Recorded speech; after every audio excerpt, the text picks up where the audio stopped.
Greetings, my dear viewer. You're on the channel The Price of Cheating. The channel is for those who appreciate traditional family values and condemn adultery. So be sure to subscribe to the channel. Let's get started. Deception was just another layer to cover the betrayal. "Honey, what's wrong? What happened?" Patricia Brown asked as her daughter Mary rushed into their home in tears. Patricia immediately embraced her, soothing her by patting her back with one hand and running her fingers through her hair. "He's gone, Mom!" Mary cried out.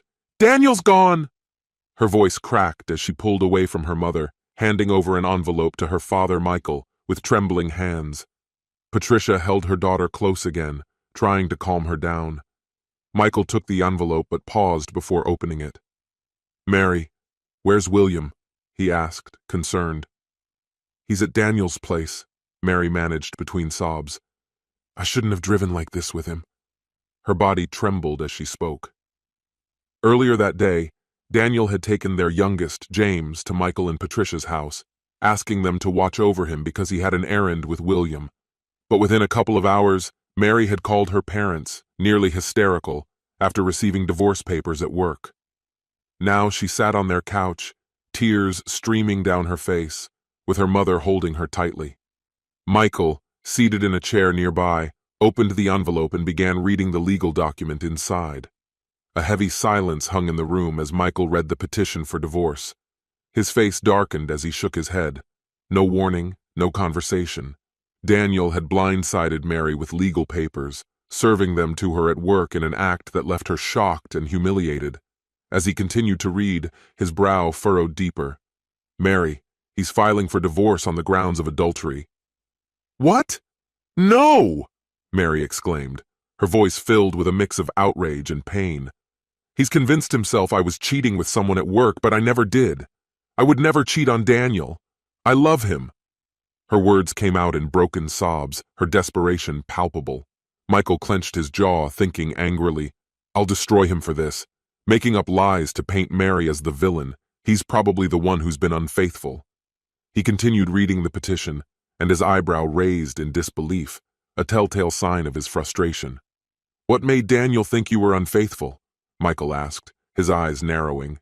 Mary shifted uncomfortably, glancing between her father and mother. "I don't know," she said, her voice quieter now. "Maybe I hugged one of our sales guys when he closed a big deal." Her tone was tentative, as though she were trying to make sense of it herself. Michael studied his daughter, his expression unreadable. "Just a hug?" he pressed. Mary hesitated, then admitted, "There was more. One time after work at happy hour, a coworker kissed me. I'd had too much to drink, but as soon as I realized what was happening, I pushed him away. That's it, Dad. Nothing else happened. I swear." Her words tumbled out in a rush, and her hands twisted the tissue in her lap. Michael's eyebrows shot up again, a reaction that did not go unnoticed by Patricia. "What are you getting at, Michael?" she asked sharply, irritation creeping into her voice. "Are you trying to accuse our daughter of something?" "No, not yet," Michael responded, though his voice was measured. "But we've known Daniel for, 7 or 8 years now? I work with him every day. This isn't like him at all. I'm just trying to figure out what's going on in his head." "I'll tell you what's going on," Patricia snapped, glaring at her husband. "He's full of it. And after what he's done to our daughter, you're actually questioning her?" She passed Mary a box of tissues as the pile of used ones grew on the coffee table. "How can you even think of siding with him after this?"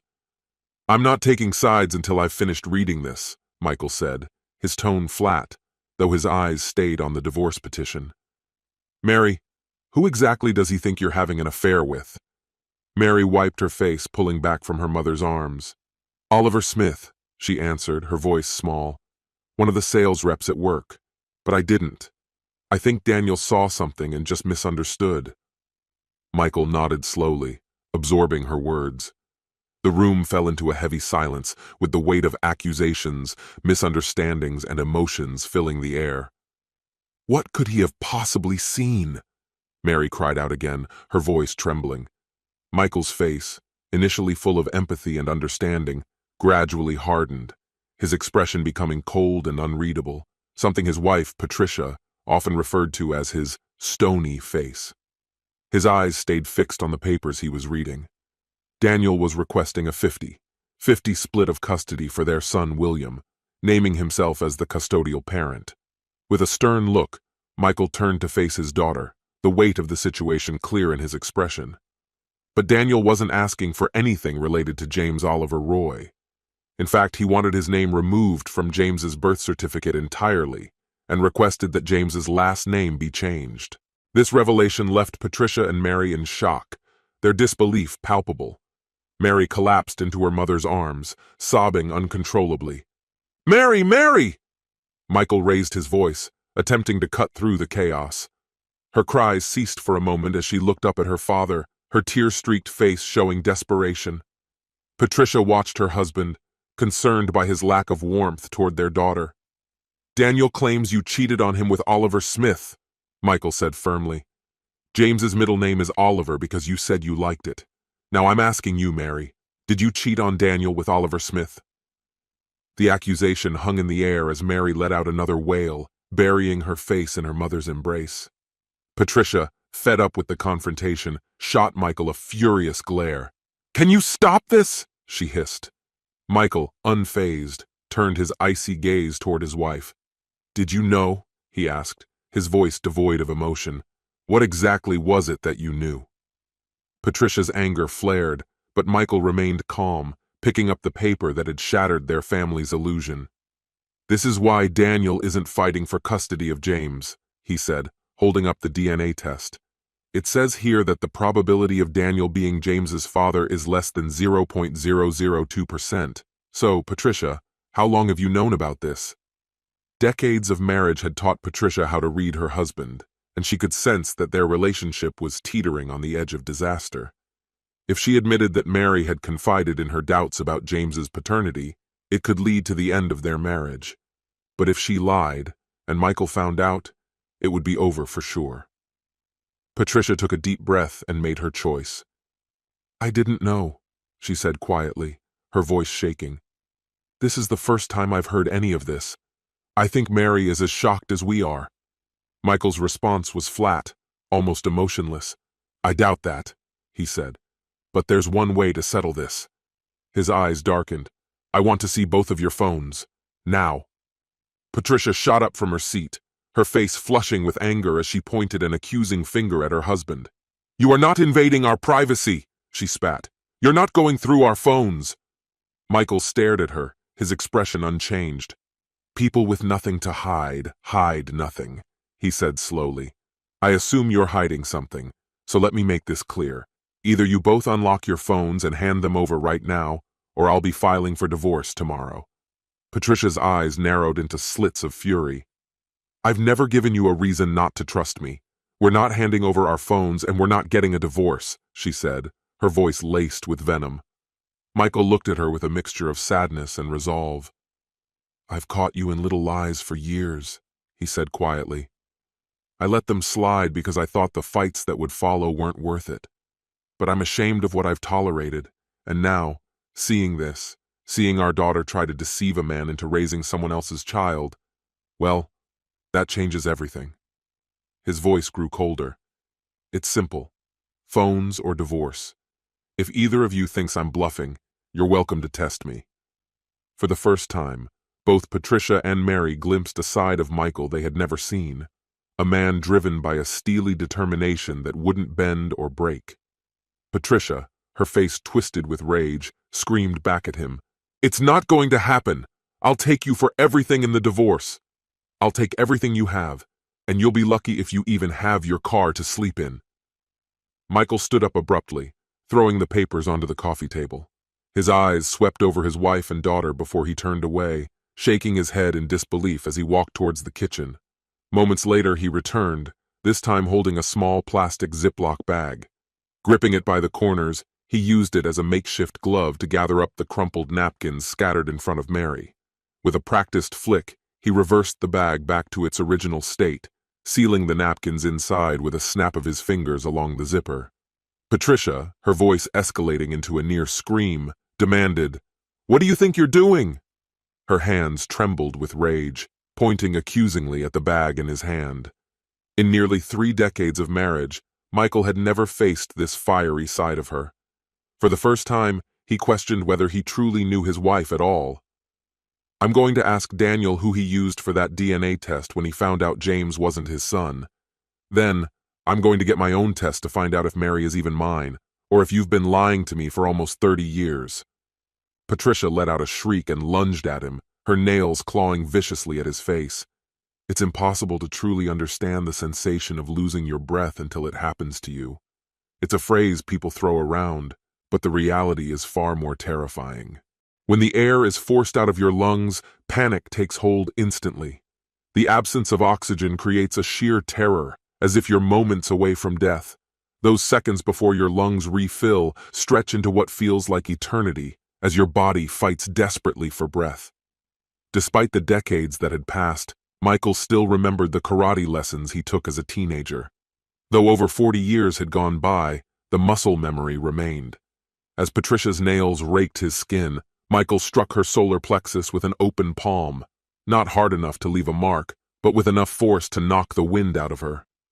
Patricia collapsed onto the floor, gasping for air in a state of panic, her hands clutching her throat. As Patricia struggled to breathe, Mary's panic intensified, watching her mother's frantic attempts to draw in air. Meanwhile, Michael remained calm. He knew she'd recover within a minute, and he wasn't going to waste any time. He quickly moved to his office at the back of the house, aware that once Patricia regained her breath, things would escalate further. Grabbing his MacBook Air and iPad, he logged into the Wi-Fi router and swiftly changed the password. Patricia, who only ever used her phone for social media, would be cut off from their banking and other accounts without Wi-Fi. Without hesitation, Michael packed a few changes of clothes into his backpack and walked out of the house. He passed Patricia, who was sitting on the floor, still gasping but slowly regaining control of her breath. As he stepped out, he left behind 30 years of what once seemed like a perfect marriage. He drove straight to a nearby McDonald's, where he connected to their Wi-Fi and opened Safari. Michael logged into their joint American Express account, paid off the balance, and closed the card. Next, he accessed their Chase account, cleared the remaining balance, and wrote a check to himself from their joint account for half of the remaining funds. Years ago, he had registered his landscaping business as a payee, preparing for a moment like this. As he finished his financial cleanup, Michael received a call. It was Damian Roy. "Michael," Damian said, his voice steady and emotionless. "Damian," Michael responded, recognizing the voice of his daughter's soon-to-be ex-father-in-law. "What a mess this is, huh?" "It couldn't be worse," Damian replied, opening the door for Michael as he arrived at the Roy residence. "Let's go sit on the patio, watch the golfers." He offered a glass of bourbon. Damian's house overlooked the golf course of the country club, where both families had spent countless hours. Damian's wife had even won the women's championship 4 years running, something Damian took great pride in. Sitting on the patio, bourbon in hand, Michael broke the silence. "How's Daniel holding up?" Damian tilted his head slightly as if to say, "You really want to ask that?" Michael sighed. "Yeah, dumb question. What he's going through. There's not much worse than that, is there? Except for losing a child." He trailed off. "But that's exactly what's happening," Damian interjected quietly. "He's losing his youngest son, and you're losing your youngest grandson." Michael stared into his glass. How could Mary do this to him? What happened to her? Damian shook his head. "She was always spoiled, and instead of confronting it, you let it slide. Now we're all paying for it. It seems I bear as much responsibility as anyone else for this mess." Damian gave a slight shrug. "Maybe, but that's doubtful.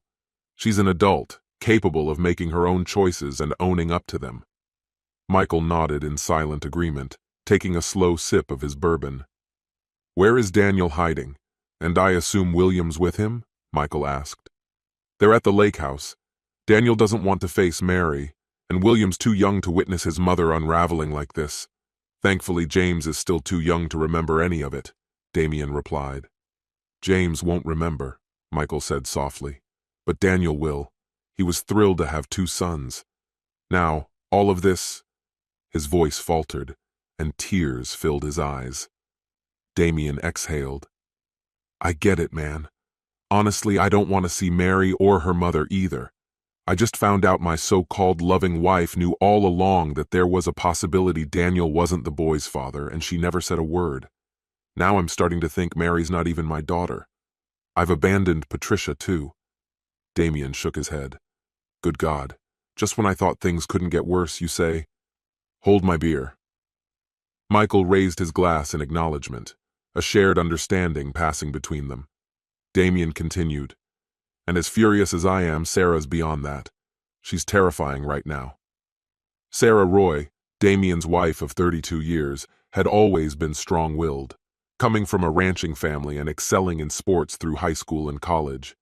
Like her namesake, Sarah had been a star in both tennis and golf before becoming pregnant with Daniel and stepping away from a potential pro career. Damien shook his head. If it turns out Mary isn't William's mother, I think Sarah might have shot her. I've never seen her this angry. Michael sighed. Keep her under control, Damien. I don't want her getting in trouble because of those two unfaithful women. Things are bad enough as it is. I'm probably going to end up in jail. Damien raised an eyebrow. Wait, what? Jail? What the hell, Michael? Is that why you've got bandages on your face? Michael had stopped by a pharmacy on his way to Damien's to grab some ointment and patches for his face. He nodded slowly. Yeah, I grabbed Mary's used wipes to get a DNA test done, and when Patricia found out, she went after me. I hit her in the stomach in self-defense. Damien whistled, shaking his head. Jesus, Michael. Normally, I'd never condone hitting a woman, but if anyone ever deserved it, it's her. Michael nodded. I know they'll twist the story to make me the bad guy, so I'm probably getting arrested soon. That's why I came to talk to you. Can you reach out to Daniel? He'll need to manage things while I'm dealing with this. Daniel, Michael's son-in-law, not only worked for his landscaping company, but had also bought a 25% stake in the business. Damien nodded. Yeah, I'll get in touch with him. He's got a burner phone. I'll make sure you have the number. Their conversation was cut short when Sarah walked into the room, her gaze cold as she locked eyes on Michael. What's he doing here? She asked her husband, her voice icy. And why are the cops pulling into the driveway? Calm down, Sarah, Damien said. Michael's on Daniel's side. Turns out Patricia knew all about Mary's affair, and now there's a question whether James is even Daniel's son. Michael's left her. Before Damien could say anything more, the doorbell rang, and Sarah opened it to reveal the police. They stepped inside, glancing at Michael. I knew this was coming, Michael said with a resigned sigh, as he turned and allowed the officers to handcuff him. The police sat Michael down and asked for his version of events. He explained how Patricia had attacked him and showed them the scratches on his face. Though the officers were somewhat sympathetic, they remained detached.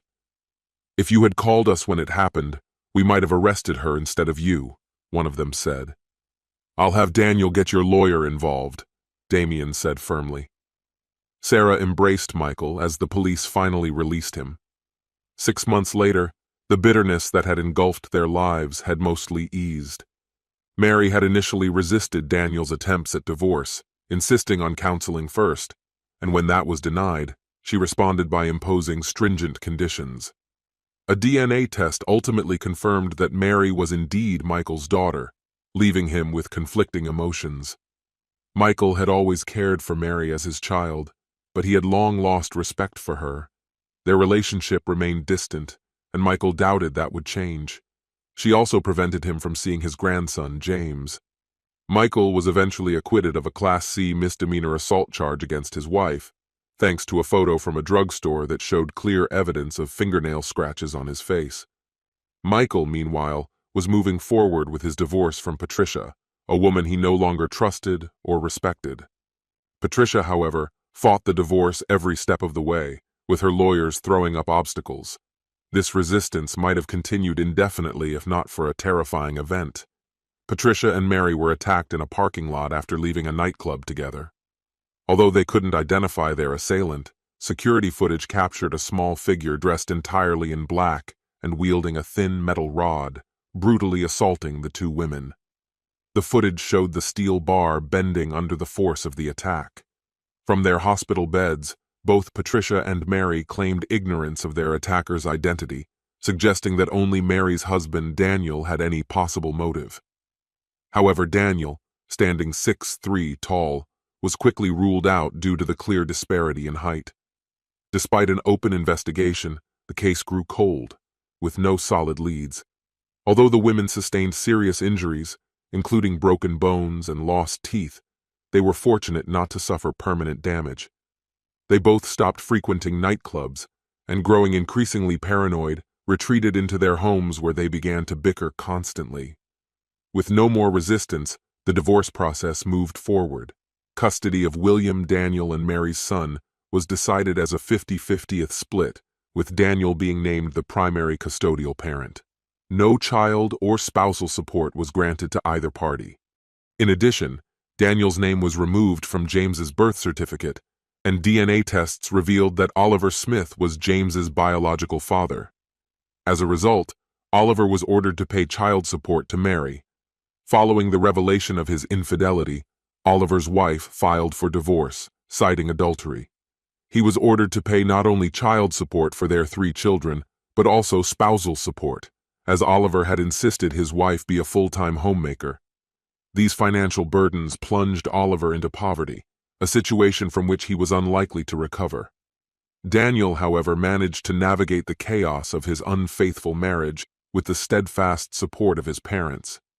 He continued working with Michael and investing in their landscape business. William was a happy child for the most part, though he became visibly upset during the times he stayed at his mother's house with Patricia. His mother seemed constantly angry with his father or crying because she missed him. His grandmother, Patricia, appeared to harbor a never-ending rage, particularly directed at his grandfather, Michael. Michael's popularity with the single women at the country club only fanned the flames of Patricia's fury. Through it all, Damien and Sarah remained pillars of support for both their son and grandson. Sarah, despite the turmoil in their family, still managed to win the women's golf championship for the 5th year in a row, even with a few clubs missing from her set. This concludes the story. If you like it, then put your powerful like and subscribe to the channel. Greetings, my dear viewer. You're on the channel The Price of Cheating. The channel is for those who appreciate traditional family values and condemn adultery. So be sure to subscribe to the channel. Let's get started. When I drove away from the dealership, I was overcome with an incredible sense of excitement. The couple who handed me the keys to their car seemed as happy as I was, but nothing could compare to the thrill I felt sitting behind the wheel of my brand new BMW. Stopping at a red light, I couldn't help but notice the goofy smile spreading across my face. I already knew exactly what I wanted to do next. As soon as the light turned green, I pressed the gas. The deep, throaty roar of the engine echoed through the air as I pushed the BMW to its limit. Grinning from ear to ear, I slowed down to a more reasonable speed. Pulling into the driveway, I deliberately didn't park in the garage. I knew I wasn't staying home for long. I had other things to do. When I entered the house, I was immediately enveloped by the rich aroma of cooking food. The smell was unmistakable. Spaghetti. I'd never been a big fan of spaghetti, but today it didn't matter. I had other plans. Breaking from my usual habit, I didn't announce my arrival. Instead, I went straight upstairs, changed into my golf attire, grabbed my clubs from the closet, and headed back toward the door. As I reached the threshold, Mary appeared from the kitchen. "Robert, where are you going? Whose car is that outside? Dinner's almost ready. And why are you dressed like that? What's with the golf clubs?" Without missing a beat, I replied, "I'm going to play golf. That car? It's mine. And I'm dressed for golf because I'm going to play." Her face showed confusion and irritation. "You didn't say anything about golf," she protested, clearly upset. "And what about dinner?" she asked, trying to remain calm. "I'll have dinner at the club," I replied nonchalantly. "Enjoy your meal." As I closed the door behind me, I heard her puzzled voice. "What do you mean, your car?" I didn't feel like explaining anything, so I left the question unanswered. My phone buzzed in my pocket, but I muted it. When I arrived at the country club, I had a quiet dinner with Michael and Thomas, and then we went for 9 holes. It had been a long time since I last played, and my rusty swing was obvious. By the end of the game, I started feeling more confident, ready for the next round. We agreed to meet again Saturday morning for a full game, had a couple of beers, and then I headed home. I knew a storm awaited me when I returned. And sure enough, when I parked the BMW in the garage and entered the house, there sat Mary, glaring at the TV with an expression of cold fury. Her gaze could burn through steel, and her voice was filled with anger. "What's wrong with you, Robert?" she snapped, her words sharp and biting. "Nothing," I replied calmly. "What's wrong with you?" She blinked, clearly not expecting such a direct response.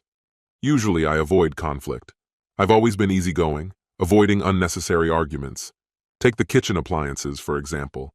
Mary likes stainless steel, and while I don't care, I let her choose whatever she wanted. It doesn't matter much to me. I think over time she mistook my easygoing nature for a lack of character. Now I realize I contributed to that perception. But today was different. I wasn't going to just go with the flow anymore. For a moment, Mary looked at me, stunned by my sudden determination. "What's wrong with you?" she repeated angrily. "You show up in some gas-guzzling monster, say you're going to play golf, skip the dinner I made, and then have the nerve to ask what's wrong with me." I considered her words before responding calmly. "Yes." My voice was steady. "Yes." Her face twisted with disbelief. "What do you mean, yes?" she nearly screamed, her frustration boiling over. "I mean, yes, I have the nerve to ask that," I said, utterly unfazed. Her face flushed, patches of irritation showing on her skin. "Are you drunk, Robert? Or are you on something?" she shot back, in disbelief at what she was hearing. After a couple of beers at the country club, I stayed away from any drugs. "You want me to take something?" I asked. For a moment, surprise flashed across her face, but she quickly composed herself. Maybe you should think about taking antipsychotic medication." She stepped back, moving toward the kitchen door that led into the garage. Her gaze was fixed on the car parked inside. "Cool car?" she scoffed. "Is this a midlife crisis?" I hesitated for a moment, her question hanging in the air. Yeah, maybe it is." "Maybe? What kind of answer is that?" she pressed. "Okay, fine, yes," I admitted. "Something is going on, and I guess at 55 you could call it a midlife crisis." "What's bothering you?" she demanded. Her question caught me off guard. "What are you talking about?" I asked, trying to understand. Clearly frustrated, she sighed. "This crisis you're going through, what's behind it?"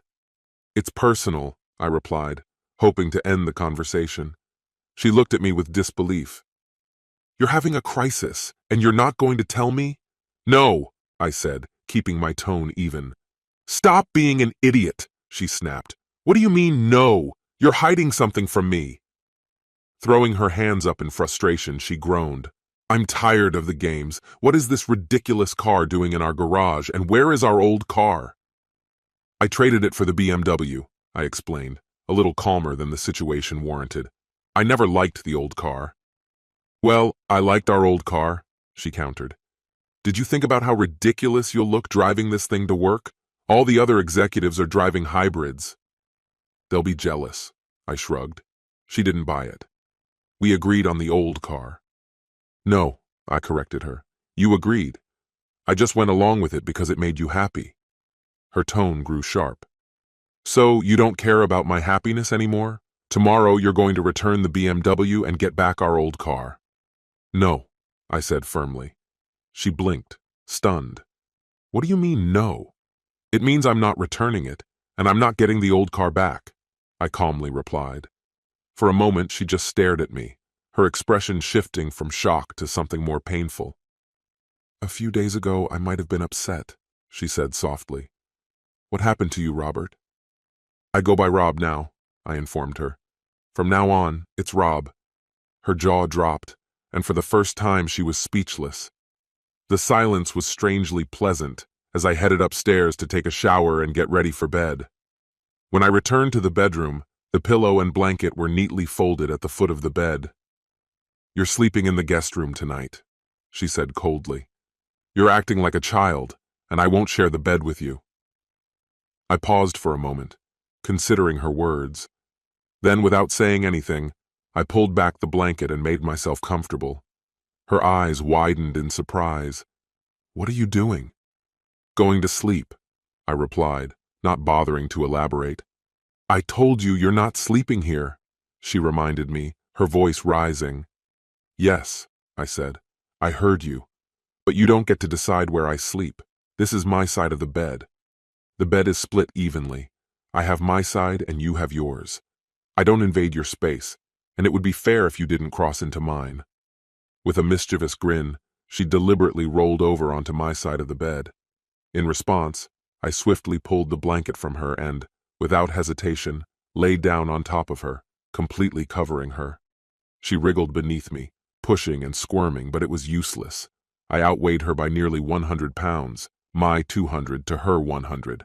Her efforts were futile. "Get off me, idiot!" she spat out, her voice clearly irritated. She tried to hit me, but I caught her wrist before her hand could reach its target. "This is my side," I said calmly. "Yours is over there, and I didn't invite you to mine." I loosened my grip, allowing her to pull her hand back, and she immediately took the opportunity to return to her side of the bed. Suddenly, she began to cry. "What's wrong with you, Robert?" she sobbed, her voice trembling. "Why are you being so cruel?" "There is no Robert," I replied coldly. "There's Rob. I've already told you I prefer being called Rob."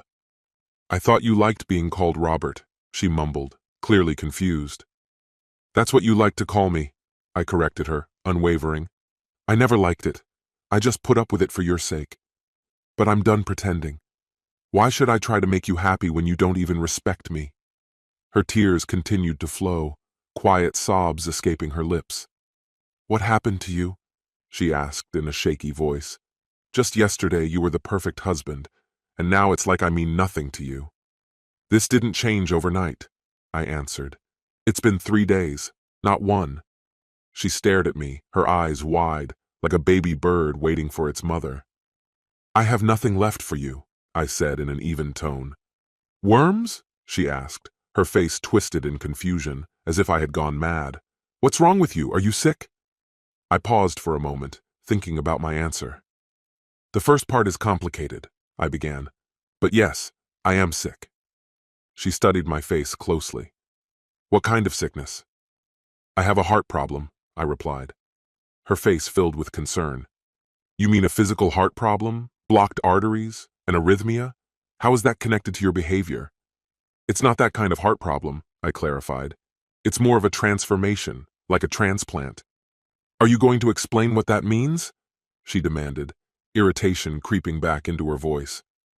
"3 days ago, I found out that you're cheating on me," I said, my tone flat and calm. "The love I had for you? It's gone. What's left is a heart as empty as yours. Now I only think about myself. I care about my happiness, not yours." Her face twisted in shock. "What did you just say?" "Maybe you should check your hearing," I replied dryly. Did I stutter? "No," she muttered, her voice trembling. "You were painfully clear." Her expression hardened. "I don't know what's come over you, but you better figure it out. You just called your wife a cheater and a whore." "I didn't accuse you of anything," I said calmly. "I simply stated the facts." She blinked, unable to believe her ears. "What are you even talking about?" She was practically yelling at me, her voice full of irritation. "There's no need to shout." "I can hear you just fine," I replied calmly. "I'm talking about your little meeting at the hotel with Oliver and Patricia Garcia," I said. Her face turned pale. "What? How? I don't even know what you're talking about. Do you even know who the president is? What day is it today?" she mumbled, grasping at any words to steer away from the topic. She fell silent, staring at me in shock. I couldn't shake the thought that she might be showing symptoms of short-term memory loss, perhaps from a stroke. I pulled out my phone and opened WhatsApp. The evidence was securely stored in our chat, and I had copies in more places than she could ever imagine. The photos were unmistakable. Mary, sandwiched between Oliver and Patricia, entering room 311 at the Patrol Hotel. She was kissing Patricia while Oliver's hand was firmly resting on her lower back. Panic crept into her voice as she asked, "Where did you get that?" Jacob sent them to me, I said calmly. He probably sent them to Bethany too. They're both furious. Jacob, our son, Bethany, our daughter. Remember them? Her eyes widened as if she finally grasped the seriousness of the situation. Jacob, she whispered, almost talking to herself. He saw you. These pictures aren't some random stranger's snapshots, I continued, showing her the photo Jacob had taken. He was dropping off a client at the hotel when he spotted you. He wanted to surprise you, to visit, but instead he caught you on your little date. Fitting word, don't you think? It wasn't... Oh, God, she started, but I quickly interrupted. It's not about excuses right now. The real question is, what are you going to do? Robert won't do anything, I said with cold certainty. Rob's already on the case. He's arranged a few accidents for the three of you. She looked at me, her eyes a mix of disbelief and horror. She couldn't tell if I was joking or serious, and that uncertainty paralyzed her. What are you going to do? She asked, her voice trembling, clinging to hope. Not much, I replied, barely hiding my indifference. I called in a couple of old friends. Oliver and Patricia won't make it through tomorrow. And you? I'll wait a bit, until next Wednesday. I knew Oliver and Patricia were supposed to go to work tomorrow, and I suspected that their car's airbags would accidentally fail to deploy when they needed them the most. The crash would be fatal, just as Anthony had said. Everyone knows old cars don't fare well in serious collisions. That's why I sold mine. She stared at me, her jaw dropping, her face a grotesque mix of fear and disbelief. Slowly, her shock gave way to cold calculation. Strangely, her concern didn't seem to extend to Oliver or Patricia, only to herself. As usual, her thoughts were driven by self-interest. And what about us? She barely managed to say. We're finished, I said in an icy tone. I'm filing for divorce. You're going to work tomorrow, right? I wonder how your company will react when they find out that 3 of its employees were caught in a scandalous affair. I'm sure there'll be some awkward meetings at the office. I couldn't help but let out a dark chuckle. I'm also curious how Kyle Smith, your boss, who thinks of himself as a saint, will take this news. She let out a strange, piercing sound, somewhere between a scream and a sob, like an animal cornered. I calmly turned off the bedside lamp. Good night, Mary, I said, my voice cold and final. Part of me wondered if I would get the whole bed to myself after the divorce. She lunged at me, throwing herself onto my side of the bed, clinging to me desperately like a drowning person grasping at a straw. I don't want a divorce, Robert, she sobbed, her tears soaking the back of my shirt. I remained silent. Robert! Her hand grabbed mine, pulling me closer with a sense of urgency. Robert, I don't want us to end like this. The room echoed with her words, but I said nothing. Her eyes darted past me as if searching for something. Robert, she repeated, now with a hint of anxiety in her voice. I met her gaze. There is no Robert here, I replied coldly, and you're on my side of the bed. A flicker of irritation crossed her face. Damn it, Rob. Rob, I don't want a divorce, she insisted again. I turned to her, my voice growing even colder. And I didn't sign up for a wife who cheats, but here we are. Funny how things turn out, I thought. It seemed she didn't appreciate the irony. Rob, I'm sorry, she whispered. It was just something I wanted to try. I was curious what it would be like to be with another woman. Well, I was curious too, I responded. Interesting. I couldn't believe the absurdity of the situation. I had always thought Oliver was a man. She shot me an annoyed look. Don't be ridiculous. This isn't about Oliver. I didn't sleep with him. It was just me and Patricia. Oliver just watched? I snapped. No, she sighed. He was with Patricia, and I was with her too. She seemed relieved to finally admit it. I stared at her in disbelief. Do you even realize how this all sounds? After a long, awkward silence, she spoke again. I was going to suggest the same thing to you. The same thing? I asked, stunned. What does that even mean? A threesome, she explained, her voice softening. Me, you, and Patricia. You've always said you were curious about being with another woman. Yeah, I did say that, but Patricia wasn't exactly what I had in mind, I muttered. I was thinking of someone who hadn't been with half the town. Her face flushed with anger. Who are you talking about? She demanded, her patience snapping. I didn't hesitate. Mia's always been on my mind. Mia? My sister? She screamed. You're talking about my sister? You asked, I reminded her with a shrug. Mia is beautiful. She's always been that way. Mia was like Mary, but better. Her golden blonde hair framed a face with warm brown eyes, and freckles dotted a nose too cute to describe. Her figure was stunning, the kind that made men stop in their tracks. Her curves were flawless, and her body exuded a sensuality that captivated everyone. 5 years younger than us, Mia had married an NBA rising star at 30, but when his career crashed and he drowned himself in alcohol, she left him. I remember when Mary and I were dating. Mia was just a high school girl with a crush on me. I adored her back then, but I never crossed the line. Sure, there was temptation, but nothing ever happened. I wondered if Mary would even entertain the thought. Or more importantly, Mia?